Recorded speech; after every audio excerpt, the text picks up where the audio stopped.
রমজানের প্রথম রাত যখন শুরু হয়, জান্নাতের সবগুলা দরজা খুলে দেওয়া হয়, জাহান্নামের সবগুলা দরজা বন্ধ করে দেওয়া হয়।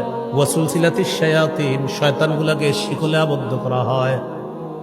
তাহলে হুজুর, শয়তান যদি শিকলে আবদ্ধ থাকে, রমজান মাসে আমরা গুনাহ করি কেন? বলেন অভ্যাসগত গুনাহ। বলেন কি গুনাহ? রমজানে গুনাহ কেন করি? অভ্যাসগত। ওই যে 11 মাস অভ্যাস হয়ে গেছে, এটা গুনাহ করে রমজানে। রিমোটটা রমজান মাসে হাতে নেয়, নিয়ে টেলিভিশনটা চালে, পরে মনে পড়ে ইন্দালিল্লাহ রমজান মাস। ওই অভ্যাসগত প্রতিদিন রিমোট ওই টাইমে হাতে নিতেন, রমজান মাসে হাতে নিয়ে নিতেন, পরে মনে পড়ছে রমজান, আল্লাহ রেখে দেয়। তাহলে এটা কি গুনাহ? অভ্যাসগত। তো রমজান মাসে যখন রোজা শুরু হয়, জান্নাতের দরজাগুলা খুলে দেওয়া হয়, জাহান্নামের দরজা বন্ধ করা হয়, শয়তানকে আবদ্ধ করা হয়, শিকলে বন্দী করা হয়। এই হলো রমজান মাস। রমজান মাসে রাতের বেলা তারাবি পড়বেন, দিনের বেলা রোজা রাখবেন।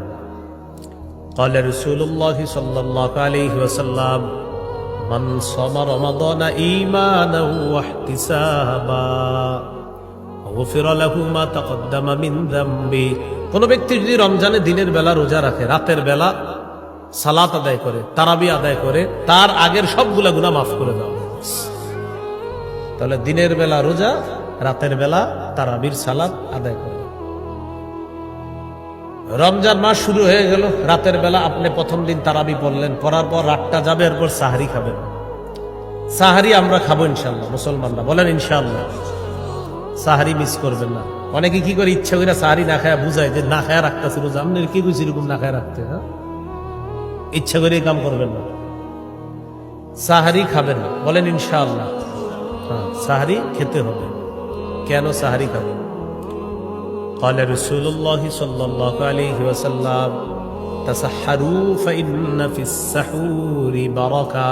তোমরা সাহারি খাও, সাহারির মধ্যে বরকত আছে। সুবহানাল্লাহ। বলেন সাহারিতে কি আছে? সহিহ বুখারীর 1923 নম্বর হাদিস। এটা সহিহ বুখারীর 1921 নম্বর হাদিসে আছে। عن زيد بن ثابت رضي الله تعالى عنه تسحرنا مع رسول الله صلى الله عليه وسلم। আমরা নবীজির সাথে সাহারি খেয়েছিলাম। এখান থেকে বোঝা যায় সাহারি খাওয়া আল্লাহ নবীর অভ্যাস, সাহাবীদের অভ্যাস। আরেকটা জানলাম, সাহারি খাওয়া এটা বরকত। বলেন সাহারির মধ্যে কি আছে? বরকত আছে। অন্য হাদিসে আছে, قال رسول الله صلى الله عليه وسلم هلموا الى الغداء المبارك। আসো তোমরা বরকতপূর্ণ খাদ্যে অংশগ্রহণ করো। এই সাহারির সময় নবী বলছেন, আসো বরকতপূর্ণ খাদ্যে অংশগ্রহণ করো। সাহারি যারা খাবে তাদের উপর আল্লাহর রহমত নাজিল হবে, ফেরেশতারাও তাদের জন্য দোয়া করবে। তো আল্লাহর রহমত দরকার আসেনি সবার, এই জন্য সাহারি খাবে। ইন্নাল্লাহা ওয়া মালাইকাতাহু ইউসাল্লুনা আলাল মুতাসাহহিরিন। যারা সাহরি খায় তাদের উপর আল্লাহ তাআলা রহমত নাজিল করেন, আর তাদের জন্য ফেরেশতারা দোয়া করতে থাকে, আল্লাহ যারা সাহরি খায় তাদেরকে আপনি মাফ করে দেন, তাদেরকে আপনি কি করে দেন? মাফ করে দেন। এই জন্য আমরা সাহরি খাবো।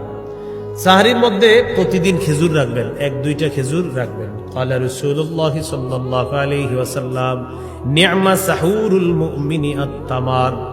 নবীজি বলেন মুমিনের সর্বশ্রেষ্ঠ সাহরি হলো খেজুর। খেজুর হলো মুমিনের সর্বশ্রেষ্ঠ একটা সাহরি। এই জন্য সাহরির সময় খেজুর রাখবেন, প্রতিদিন 1টা 2টা 3টা খেজুর রাখবেন, মিস করবেন না খেজুর। সাহরির সময় খেজুর রাখবেন। খেজুর পুষ্টিকর খাদ্য। সাহারি দেরি করে করবেন, ইফতারি তাড়াতাড়ি। قال رسول الله صلى الله عليه وسلم عجلوا الافطار واخروا السحور। ইফতারি তাড়াতাড়ি করবা, আর সাহরি বিলম্ব করে করবা। সাহরি একটু দেরি